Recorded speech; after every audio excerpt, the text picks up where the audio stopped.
ఓం శుభంకర్యే నమః.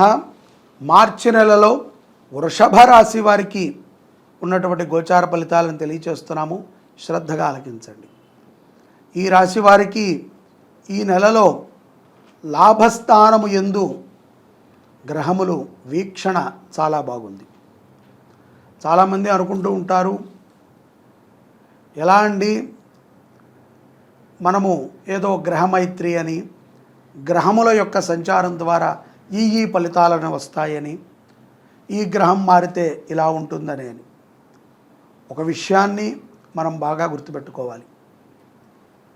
చెప్పేటువంటి వాళ్ళకి, వినేటువంటి వాళ్ళకి భాగ్యము అయినటువంటి గ్రహాలు కొన్ని ఉంటాయి. అవి అనుగ్రహించినప్పుడు సద్భావనతో మనము గ్రహాలని, ఆ యొక్క గ్రహముల యొక్క అనుగ్రహాలని పొందాలనుకున్నప్పుడు మనకి సత్ఫలితాలే కలుగుతాయి. ఇది మారింది, ఈ క్షణము ఈ గంట గురుడు మారతాడు కాబట్టి ఇవాళ మనం ఇలా చెయ్యాలి అని మనం అనుకుంటాం ద్వారా గురుడు ఏకకాలములో మనని అనుగ్రహించాడు. సంచార విధానములో తన కాలం వచ్చినప్పుడు మన ప్రభావము పెరుగుతున్నప్పుడు క్రమేపీ మనము దాని యొక్క ప్రభావంలోకి వెళతాం. అలాగే వృషభ రాశి వారికి కూడా ఇప్పుడు గ్రహములలో లాభాన్ని చేకూర్చేటువంటి గ్రహాలన్నీ గురుడు కానీ, శుక్రుడు కానీ, శని రాహుకేతువులు కానీ, సూర్యగ్రహము కానీ, చంద్రగ్రహము కానీ, అంగారకుడు కానీ, బుధ బృహస్పతులు కానీ, ఎవరైనా సరే లాభాన్ని చేకూర్చేటువంటి సమయాలు కొన్ని ఉంటాయి. తద్వారా ఆయా సమయాలలో మనకి లాభాన్ని చేకూర్చేటువంటి గ్రహాలు ఈ మార్చి నెలలో వృషభ రాశి వారికి వీక్షణలో ఉన్నాయి. సకల దోషాలని తొలగించుకున్నటకు, ఏదైనా ఒక క్రతువు చేయటానికి ఇది చాలా శుభప్రదమైనటువంటి మాసం. ముఖ్యంగా పితృ సంబంధితమైనటువంటి దోషాలను తొలగించుకోవటానికి వృషభ రాశి వారికి ఇదొక సదవకాశము అని వారు అనుకోవాలి. ముఖ్యంగా ఉద్యోగస్తులు, వ్యాపారవేత్తలు వారి వారి యొక్క ఉద్యోగములో కానీ, వ్యాపారములలో కానీ లాభప్రదమైనటువంటి జీవనాన్ని ఆకాంక్షిస్తూ ఉంటారు. ఇది సర్వసాధారణం. ప్రతి మానవుడు తాను ఎదగాలని కోరుకోవటంలో ఏమాత్రమూ తప్పులేదు.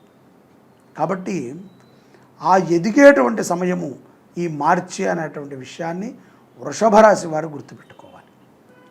ధనపరమైనటువంటి లాభాలు ఉద్యోగస్తులకి, వ్యాపారవేత్తలకి పుష్కలంగా ఉన్నాయి. విందు వినోదాలలో పాల్గొంటారు.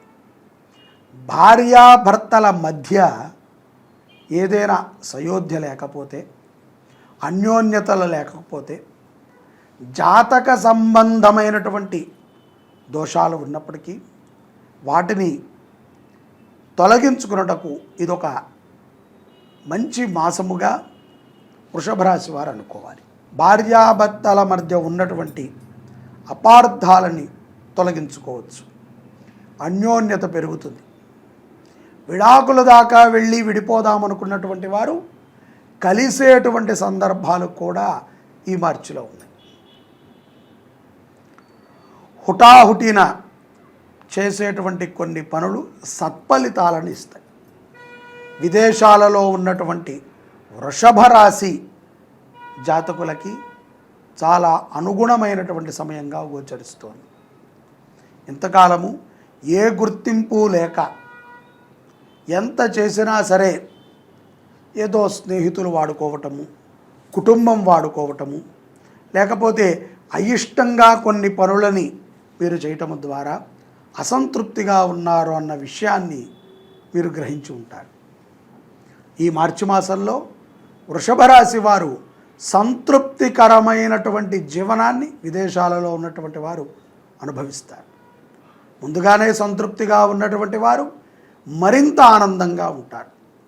శత్రువుల మీద విజయాన్ని ఎలా సాధించాలి, వారి నుంచి గెలుపును ఎలా పొందాలి అనేటువంటి వ్యూహంలో మీది పై చెయ్యి అవుతుంది వృషభ రాశి వారిది. అలాగే అన్నదానము చేయటంలో వృషభ రాశి వారు ముందుంటారు. శ్రద్ధతో మీరు చేసేటువంటి అనేక దానాలలో అన్నదానం ఒకటి. ఎందుకంటే అన్నదానము చేయటము అంటే ఏదో మన కోసము మనము పుణ్యాన్ని పొందడానికి చేసేటువంటి పని అని మనం అనుకుంటాం. దానికన్నా మించి ఎదుటవాడికి కడుపుని నింపుతుంది, ఎంతో శక్తిని ఇస్తుంది. వాడు కష్టపడటానికో ఉద్యోగము చేయటానికో వాడికి ఆలోచనలు మెరుగుపరగటానికో మనం పెట్టేటువంటి అన్నము ఉపయుక్తమవుతుంది. తద్వారా సంతృప్తికరమైనటువంటి దానాలలో ఏకమైనది అన్నదానం. కాబట్టి అన్నదానము చేయటం చాలా మంచిది. అందున దేవాలయములో భగవంతుడికి నైవేద్యంగా పెట్టి ఆ నైవేద్యాన్ని ప్రసాదంగా తీసుకున్నటువంటి భక్తుడు ఎన్నో జన్మల పుణ్యాత్ముడైతే తప్ప ఆ ప్రసాదాన్ని తినలేడు. అటువంటి అవకాశం వచ్చినప్పుడు ప్రతి ఒక్కరూ కూడా సద్వినియోగపరుచుకోండి. ఈ యొక్క మార్చిలో 15వ తారీఖు తర్వాత మీరు అనుకున్నటువంటి కొన్ని పనులు సకాలంలోనే పూర్తి చేయగలుగుతారు. కోర్టు వ్యవహారాల యందు కూడా ఆనుకూలమైనటువంటి ఫలితాలని వృషభ రాశి వారు మార్చి మాసంలో పొందుతారు. విదేశాలకు వెళ్ళి స్థిరపడాలి, అక్కడ చాలా గొప్పగా జీవనం చేయాలి, ఎటువంటి చెడు వ్యసనాలకి చెడు బుద్ధులకి లోబడకూడదు అనుకునేటువంటి ఎవరైతే వృషభ రాశి వారు ఉన్నారో వారికి ఇది ఒక సదవకాశము. అటువంటి అంటే ఏదో సంపాదించి ఆ సంపాదనలో కొంతవరకు మనం ఖర్చు పెట్టుకుని కొంత సమాజానికి ఖర్చు పెడుతూ కొంత దైవికానికి ఖర్చు పెడుతూ ఎవరైతే ధర్మబద్ధమైనటువంటి జీవనాన్ని గడుపుతున్నారు, ఎవరైతే ధర్మబద్ధమైనటువంటి జీవనాన్ని గడపదలిచారో అటువంటి వారికి ఇది ఒక గొప్ప అవకాశము. వృషభ రాశిలో ఉన్నటువంటి వారు అటువంటి వారైతే గనక వారికి విదేశాలకు వెళ్ళి స్థిరపడేటువంటి యోగ్యము పుష్కలంగా కనిపిస్తోంది. అలాగే వివాహము కానటువంటి స్త్రీ పురుషులకి చక్కటి సంబంధాలు వస్తాయి. వివాహాలు సెట్ అయ్యేటువంటి సందర్భాలు కూడా ఈ యొక్క మాసములో వృషభ రాశి వారికి ఉన్నాయి. విద్యార్థులకి చక్కటి విద్యని అభ్యసిస్తారు.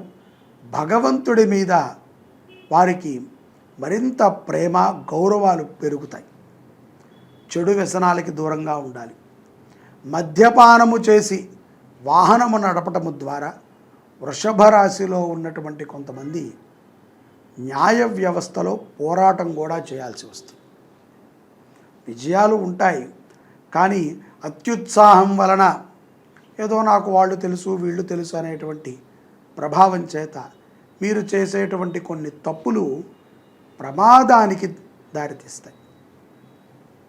జాగ్రత్త అనేటువంటిది ప్రతి ఒక్కరికి అవశ్యం.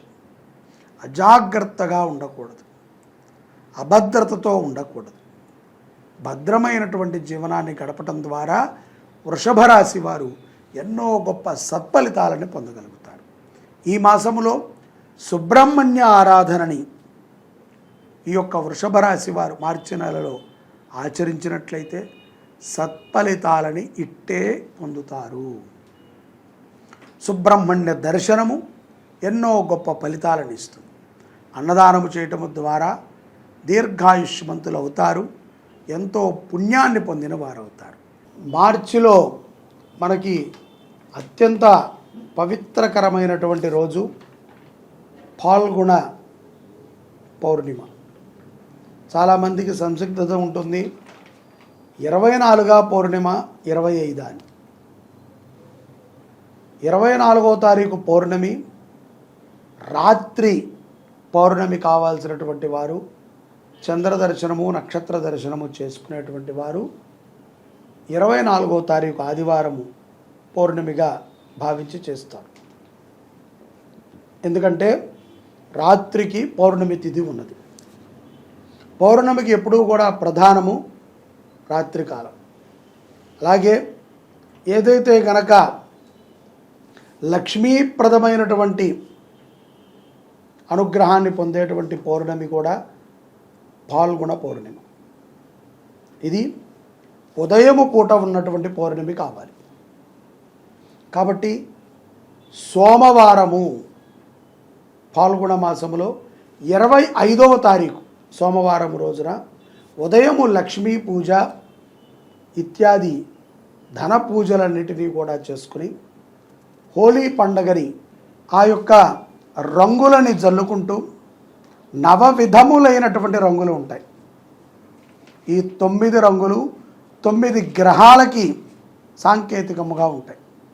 తద్వారా అలక్ష్మీ దోషాలని తొలగించుకున్నటకు పౌర్ణమి రోజున ఆ యొక్క లక్ష్మీ పూజని 25వ తారీఖు చేసి లక్ష్మీ అమ్మవారికి నైవేద్యంగా పెట్టి ఆ యొక్క పెట్టినటువంటి మధుర పదార్థాన్ని స్వీకరించి హోలీ ఆటని ఆడుకుని ఆ రోజున మాంసాహారాన్ని భుజించకూడదు.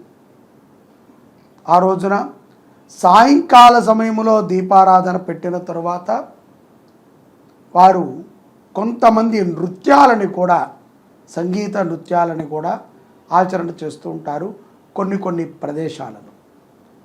ఈ లక్ష్మీప్రదమైనటువంటి పాల్గొన పౌర్ణిమ చాలా గొప్ప విశేషం. లక్ష్మీ అమ్మవారిని మనము కటాక్షం పొందాలి. లక్ష్మీ అమ్మవారు అందరికీ కావాలి. అందులోన మనకు ఉన్నటువంటి దారిద్ర్య దుఃఖ లక్ష్మీలు తొలగి ఆనంద లక్ష్మీలు మనకు ప్రసాదించాలి. అవి మనకి ప్రవేశించాలి అంటే హోలీ పండగ తప్ప మరొకటి కాదు అనేటువంటి విషయాన్ని స్పష్టముగా మనం తెలుసుకోవాలి. అందున సోమయుక్త పౌర్ణిమ, సోమవారము చంద్రుడికి ప్రీతి, పౌర్ణమి అమ్మవారికి ప్రీతి. సోమవారము శివుడికి ప్రీతి, పౌర్ణమి అమ్మవారికి ప్రీతి.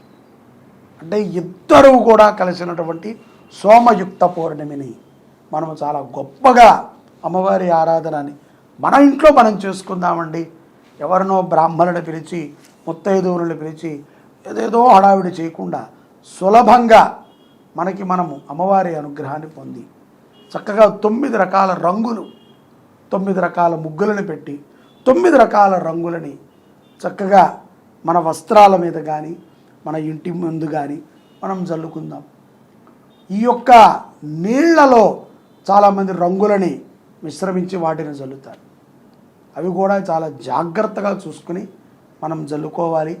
ఏది పడితే అవి నీళ్ళల్లో కలిపితే తద్వారా ప్రమాదాలు కూడా మనకు వస్తూ ఉంటాయి. కాబట్టి ఆనందకరమైనటువంటి పౌర్ణిమల్లో ప్రప్రథమమైనటువంటి పౌర్ణిమ. అందున మరొక గొప్ప విషయం, ఈ పౌర్ణమి తర్వాత మరికొద్ది రోజులలోనే మనకి అమావాస్య వస్తుంది 15 రోజులకి. దాని తర్వాత ఉగాది వస్తుంది. సంవత్సర ఆఖరి పౌర్ణిమ చంద్రమిళిత సోమ పూర్ణిమ చాలా గొప్ప విశేషం. లక్ష్మీ ఆరాధన చేస్తే ఈ సంవత్సరం మీ అందరికీ కూడా అలక్ష్మీ దోషములు తొలగి లక్ష్మీ కటాక్షాన్ని పొందగలుగుతారు. జై శుభంకరి. ఓం నమః శివాయ.